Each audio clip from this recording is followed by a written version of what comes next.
I'm Jono. Let's compare what was once AtlasVPN versus the now Hotspot Shield. Let's see what happens. On September the 4th, 2023, a Reddit researcher published a proof of concept against the Linux client of Atlas, a zero-day that exposed the user's real internet address through an unauthenticated local port. 7 months later, Atlas shut down, and it is unclear from the public record whether the flaw was ever patched before the service stopped existing. On August 7, 2017, the Center for Democracy and Technology filed a Federal Trade Commission complaint against Hotspot Shield, alleging deceptive trade practices, traffic redirection, and advertising partner data sharing. 9 years later, in April 2026, Hotspot Shield is still running.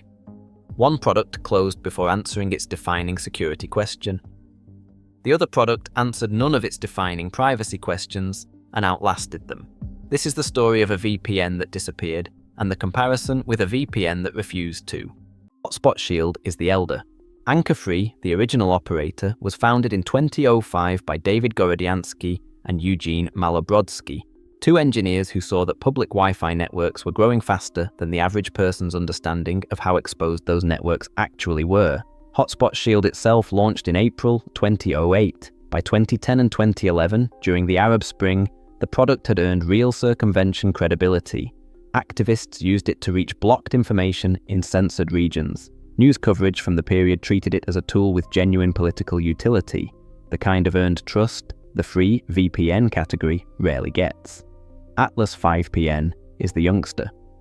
Peakstar Technologies Inc. launched the product around 2019 to 2020, 14 years after Anchor-Free's founding. The positioning was budget freemium, a cheaper alternative to the category's premium brands, with a working free tier and a paid tier that competed on price rather than features. In October 2021, Peakstar was acquired by Nord Security, the Lithuanian parent company behind NordVPN, NordPass, and NordLayer, founded in 2012 by Tomas Okmanas and Eimantas Sabaliauskas out of the Tesonet startup accelerator in Vilnius. Both products launched into the same commercial problem, running a free VPN without subscription revenue, but they answered it with opposite corporate strategies.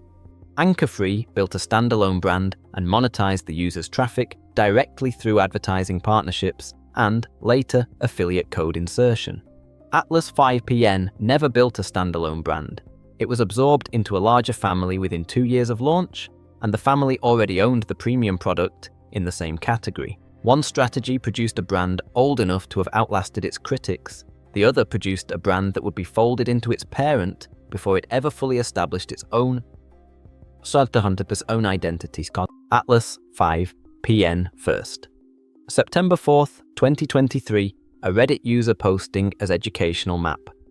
8145 published a proof of concept against the Linux client at version 1.0.3. The client exposed a local management interface on port 8076 with no authentication layer, which meant a browser loading a malicious web page could issue a single JavaScript command that disconnected the VPN and exposed the user's real internet address to the visited site. Info Security Magazine, Help Net Security, Linux Insider, and Tech Radar all covered the disclosure. AtlasVPN acknowledged the flaw and promised a fix. 7 months later, on April 24, 2024, the entire service shut down, and no public confirmation exists in the community record that the Linux client was fully patched before the closure. Hotspot Shield next. In 2016, researchers at the CSIRO published findings documenting that Hotspot Shield was hijacking URLs in user traffic and inserting affiliate codes when users visited retail websites including eBay, Alibaba, Overstock, Best Buy, Target, Newegg, and Macy's. Any purchase made through that session was credited to Hotspot Shield as an affiliate commission without consent or disclosure. On August 7, 2017, the Center for Democracy and Technology cited the CSIRO findings in a formal Federal Trade Commission complaint, alleging deceptive trade practices and data sharing with advertising partners. The Hacker News, Security Week, ThreatPost, ZDNet, and TorrentFreak all covered the complaint. The FTC has taken no public enforcement action on the complaint in the documented record. Two completely different shapes of failure. AtlasVPN's incident was a technical vulnerability with a measured vendor response that was closed by the company ceasing to exist before the fix could be verified. HotspotShield's incident was a sustained business practice flagged by independent researchers, then escalated to a federal regulator, that was closed by a lack of regulatory action and by the brand simply continuing to run until the research record became part of its background noise. One failure ended with a shutdown, the other ended with persistence. AtlasVPN cannot be compared in the present tense. The service shut down on April 24, 2024. Paid subscribers were migrated to NordVPN with the email address and remaining subscription length transferred automatically, auto-renewal disabled, and Apple App Store users refunded on unused premium time. Free users received nothing and were directed to find an alternative provider.